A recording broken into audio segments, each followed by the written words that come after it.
Bonjour à toutes et à tous, avec vous Mohamed Bilal, professeur de mathématiques.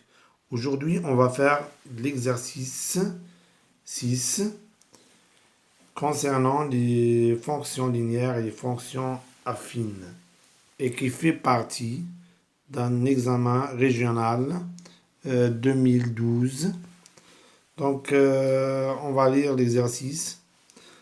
Exercice 6. Dans un plan menu d'un repère orthonormé OIG, on considère les deux droites D et D' tels que D est la représentation graphique d'une fonction linéaire f. Voilà la figure ci-dessus.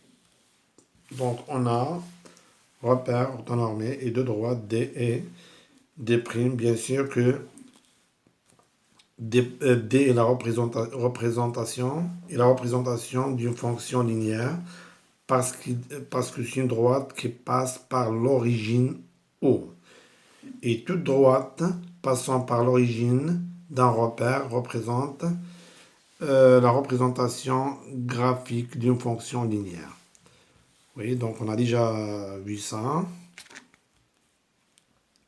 Pour la question 1, déterminer 1A, déterminer f les 0 et f les moins 2. Oui.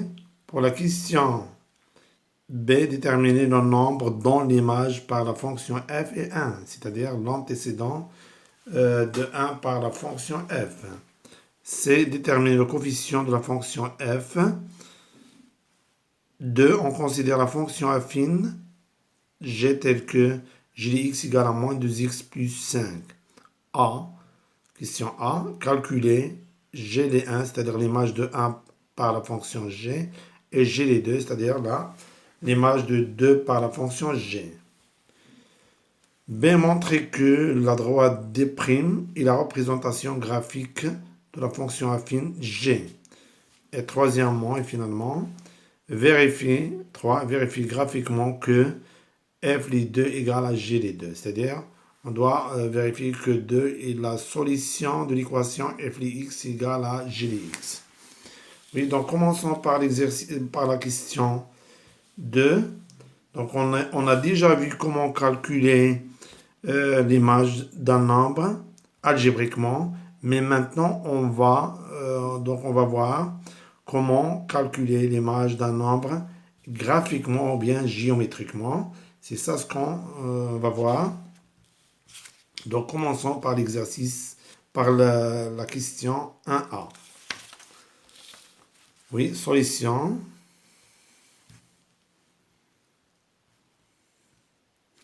Solution.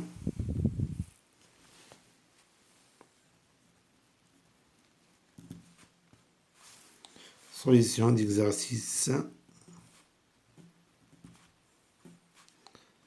Exercice 6. Oui. Question 1A. Déterminant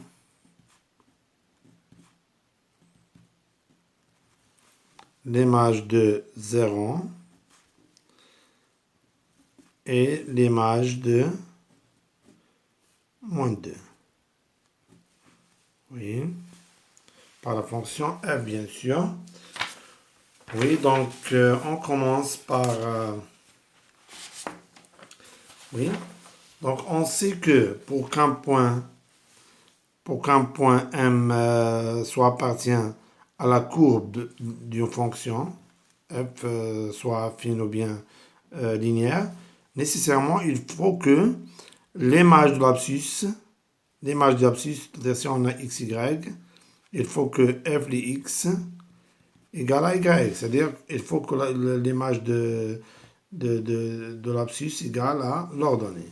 Donc, puisque f est une fonction linéaire, donc la représentation graphique est d passant par l'origine, c'est-à-dire elle passe par O0, 0, et par suite f les 0, c'est 0, c'est-à-dire f l'image de l'abscisse qui est 0 égale à 0, donc automatiquement on a f les 0 égale à 0. Donc, qu'est-ce qu'on va écrire? Donc, graphiquement,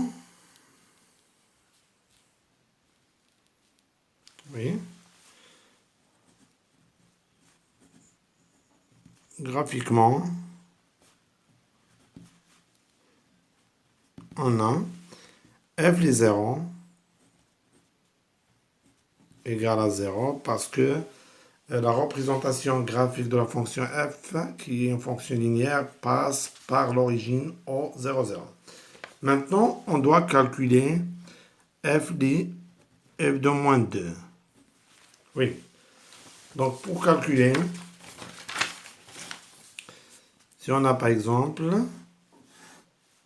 comme ça, donc on doit expliquer en général, OIG par exemple, oui. Si on a la représentation graphique d'une fonction linéaire, donc de cette manière ou bien de cette manière, oui. Donc, supposons par exemple, oui, donc on va travailler pour D, on a D de cette façon. Si on veut par exemple calculer, si on veut graphiquement par exemple calculer f les 2 par exemple, f les 2, qu'est-ce qu'on fait? Donc suivez avec moi. Donc on lit 2 sur l'axe des abscisses. Ici c'est 1, 2. Donc 2 existe ici. Donc on lit 2 sur l'axe des abscisses. Oui. Et après, on trace la perpendiculaire à l'axe des abscisses dans l'abscisse 2. On trace la perpendiculaire, bien sûr, en utilisant l'équerre. Mais moi, j'explique. Oui, on trace la perpendiculaire dans l'abscisse 2. Et après, on détermine l'intersection avec la représentation graphique. Et à partir de ce point, on trace la perpendiculaire à l'axe des désordonnés. Oui, à partir de ce point. Comme ça. Oui. Oui, donc ce point est associé par ce nombre qui est l'image de 2. Si on veut, par exemple, calculer, par exemple, f de moins 3, par exemple. Donc, on lit moins 3 sur l'axe des abscisses, moins 1, moins 2 et moins 3. Oui, on procède de la même manière. Qu'est-ce qu'on fait? Ensuite on trace la perpendiculaire à l'axe des abscisses dans 3. Dans l'abscisse 3, comme ça. On détermine l'intersection avec la représentation graphique. Et à partir de ce point, on trace la perpendiculaire à l'axe des ordonnées. Donc, ce point est associé au nombre qui est l'image de f plus moins 3. Donc, je pense que c'est clair. Donc, en général, si on veut calculer, par exemple, f x, on lit x sur l'axe des abscisses. Donc, on commence.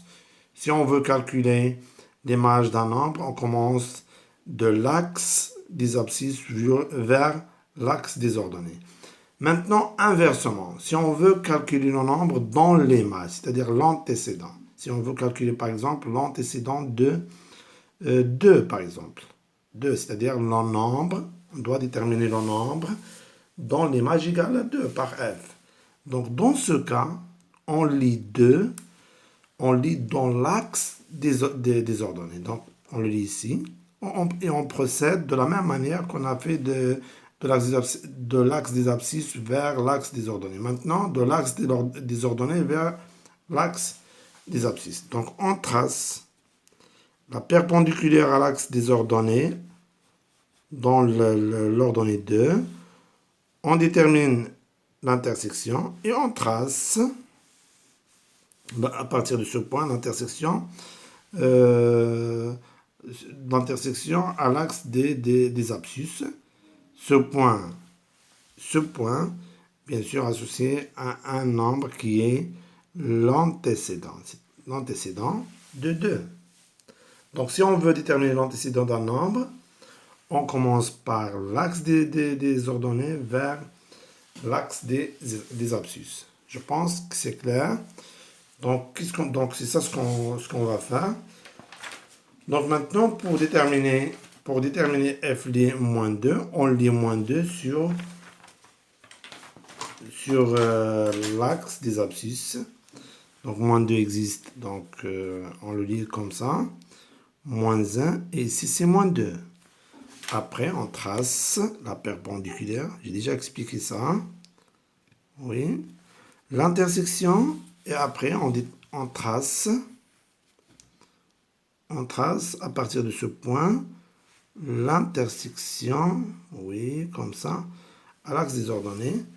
Donc, le nombre associé à ce point, c'est moins 1. Donc, moins 1, ce sera l'image de... Ici, c'est moins 2, ici, c'est moins 1. Donc, moins 1 est l'image de moins 2, donc égal à moins 1. Donc, l'interprétation de ce résultat, c'est que le point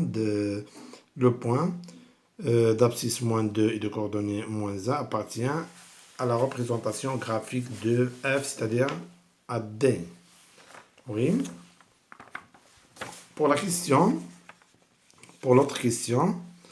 oui, déterminer le nombre, c'est-à-dire l'antécédent de 1. Donc 2,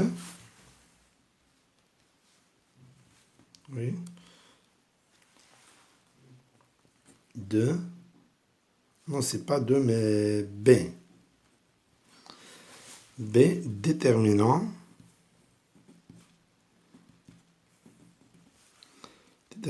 le nombre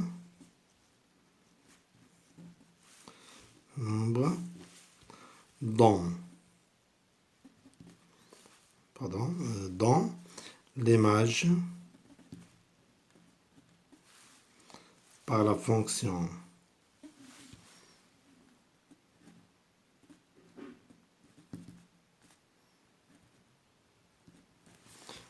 f est 1, c'est-à-dire déterminant, d'une autre manière, déterminer ou bien déterminant l'antécédent de 1 par la fonction f.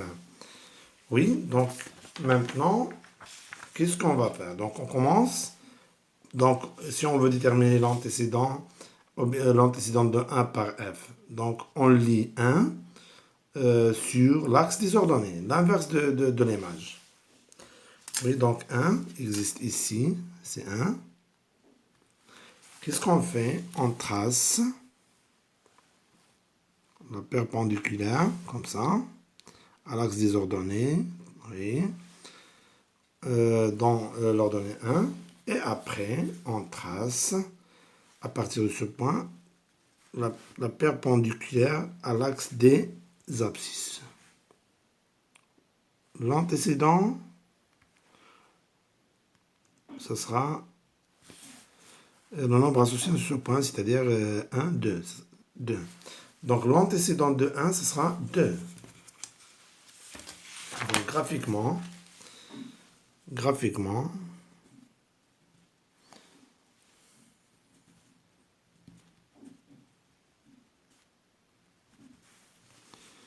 2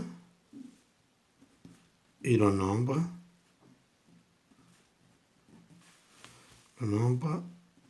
dans l'image par la fonction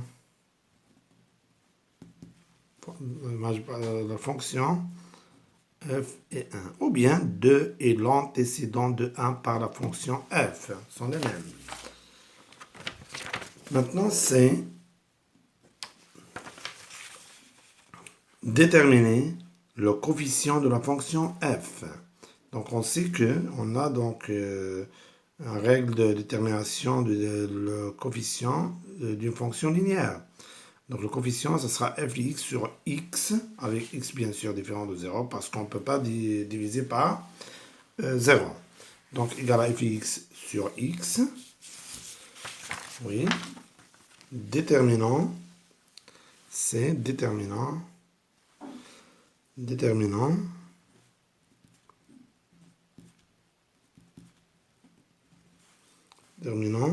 le coefficient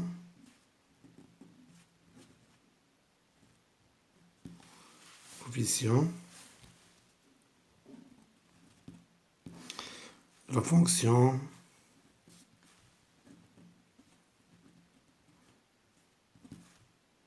linéaire f, bien sûr. Donc, qu'est-ce qu'on va écrire? On va écrire, donc, on sait que le coefficient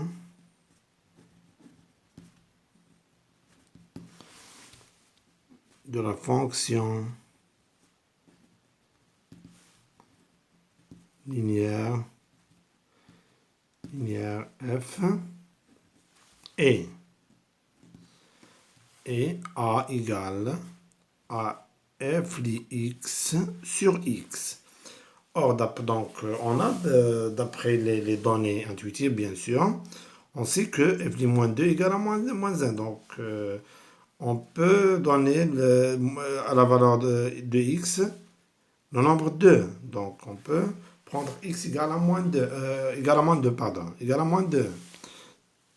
Donc, ça sera donc moins 2 sur moins 2. Donc, on sait que la fonction linéaire représente une proportionnalité.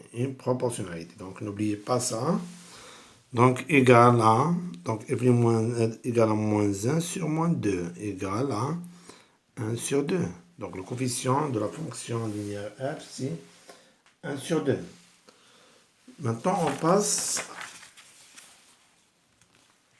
à la question 2. On considère la fonction affine g telle que g de x égale. Donc, il nous donne l'expression de g de x. Et elle nous demande de calculer g de 1, c'est-à-dire l'image de 1 par g, et l'image de 2 par g aussi. Donc 2. Donc la réponse sera 2 à calculons g de 1 et g de 2. Oui, donc on va utiliser l'expression, parce que on a dans les données, on a l'expression de g de x. Donc on a, commençons par g de 1.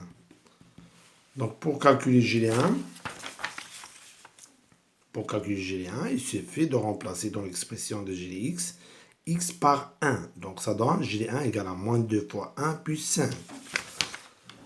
Donc égal à moins 2 fois 1 plus 5.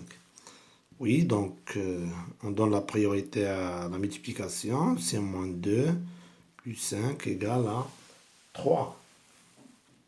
L'interprétation graphique ou bien géométrique du résultat, c'est que le point A, par exemple, notons ce point A, d'abscisse 1 et 3 appartient à la représentation graphique de G. Donc c'est G. Et G les 2. G2, qu'est-ce qu'on va faire? Oui, G2, donc il suffit de remplacer x par 2. Donc ça donne G les 2 égale à moins 2 fois 2 plus 5.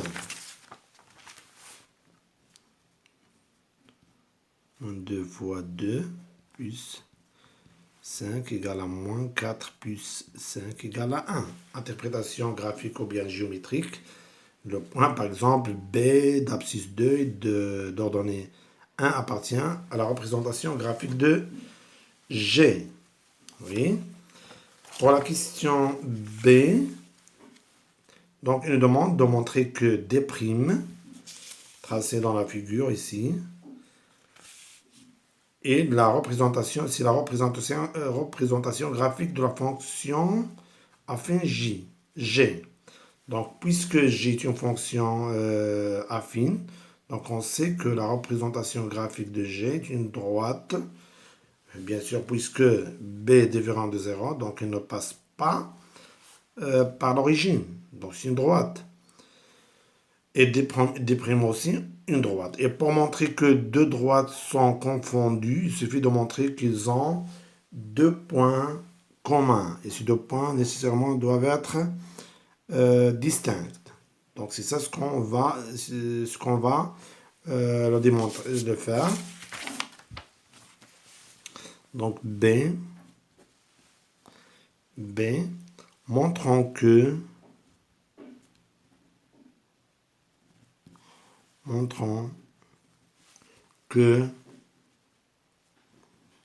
D' est la représentation, Présentation graphique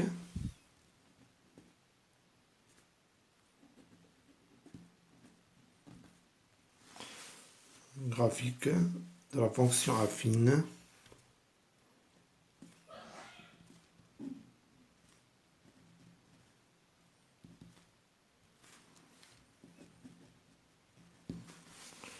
G. Oui. Donc d'abord, on doit interpréter ces deux résultats, ces deux résultats là. Donc d'après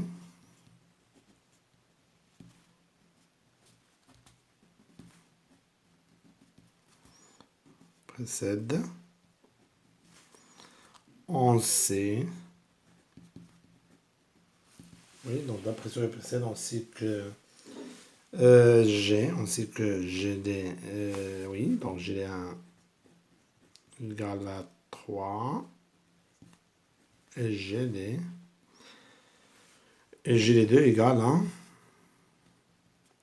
à 1.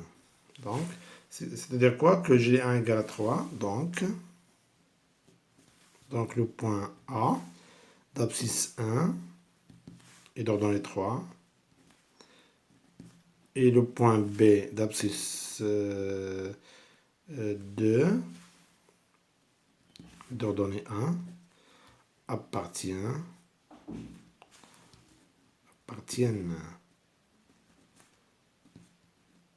à la CG. Représentation graphique CG, graphique de G, CDG. On le note CDG. Oui. Maintenant, pourquoi? Parce que l'image de... Pourquoi A appartient à CG? Parce que l'image de 1 de l'abscisse égale à l'ordonnée. De même, B appartient à CG parce que l'image de 2 égale à l'ordonnée. Donc, qui est CG. Donc, la représentation graphique de G, on peut le résumer en utilisant ce symbole CG. Oui. Et d'après la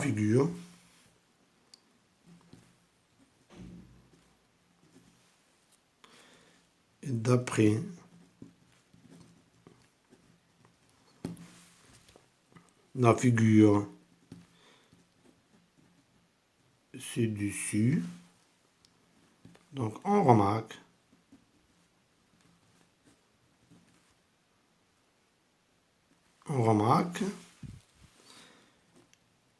que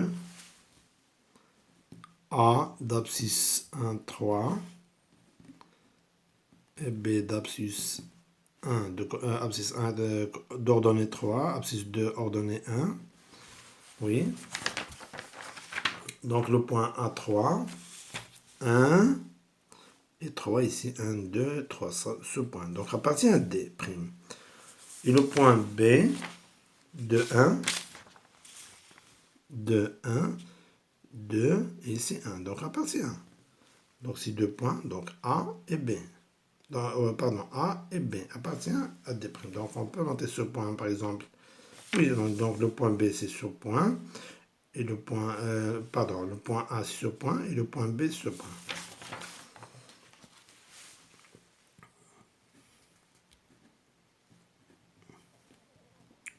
Appartient aussi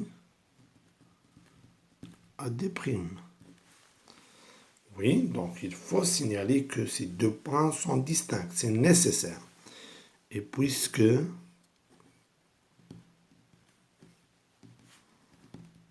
A et B sont distincts, c'est-à-dire non confondus, distincts, oui, alors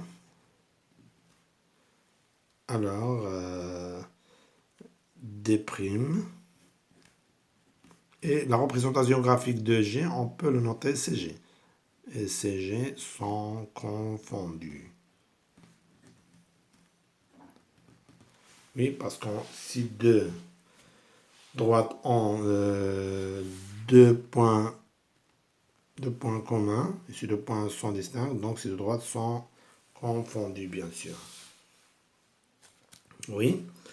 Et par suite, puisque D' et CG sont confondus, donc par conséquent, par conséquent, D' est la représentation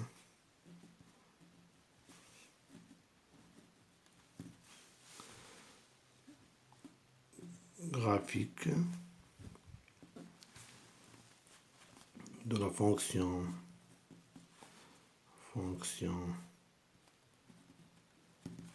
affine G. Oui. Donc passons maintenant à la dernière question qui est vérifier graphiquement que f de 2 égale à G2. Donc 2 ou bien 3. Vérifiant. Bien sûr, graphiquement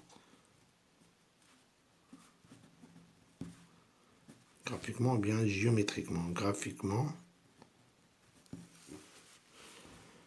que f les 2 égale à g les 2. Oui.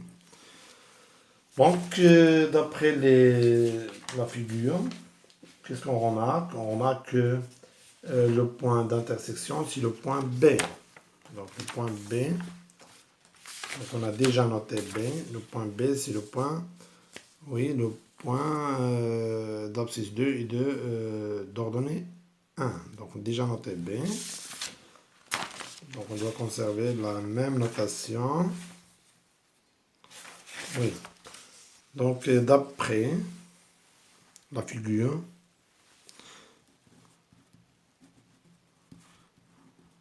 d'après la figure,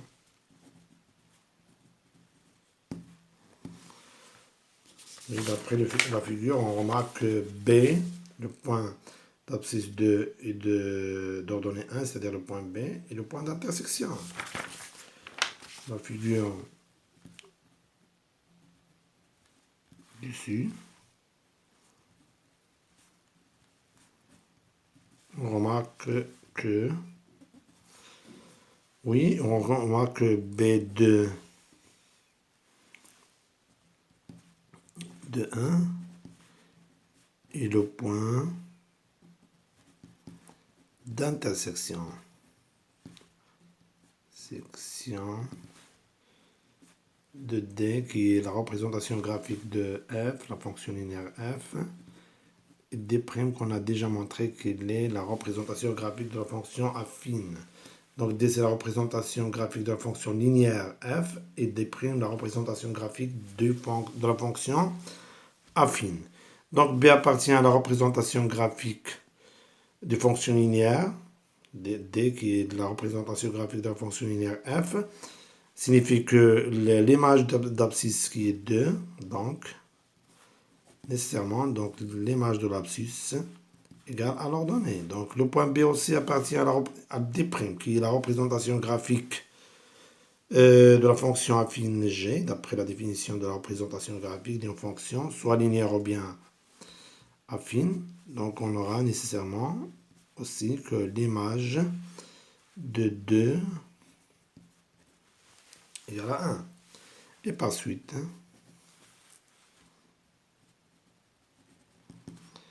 f les 2 égale g2. Donc qu'est-ce qu'on remarque? On remarque que 2, c'est la solution de la fonction f x égale à g les x. Donc, si je vous demande, par exemple, de résoudre graphiquement la fonction f x égale à g les x, donc la solution, ça sera l'abscisse, toujours, c'est l'abscisse des points d'intersection des deux représentations graphiques, c'est-à-dire de représentation graphique de la fonction f et la fonction g. Donc, pour nous, on s'arrête là et on se voit dans un nouveau séance. Donc, merci et au revoir.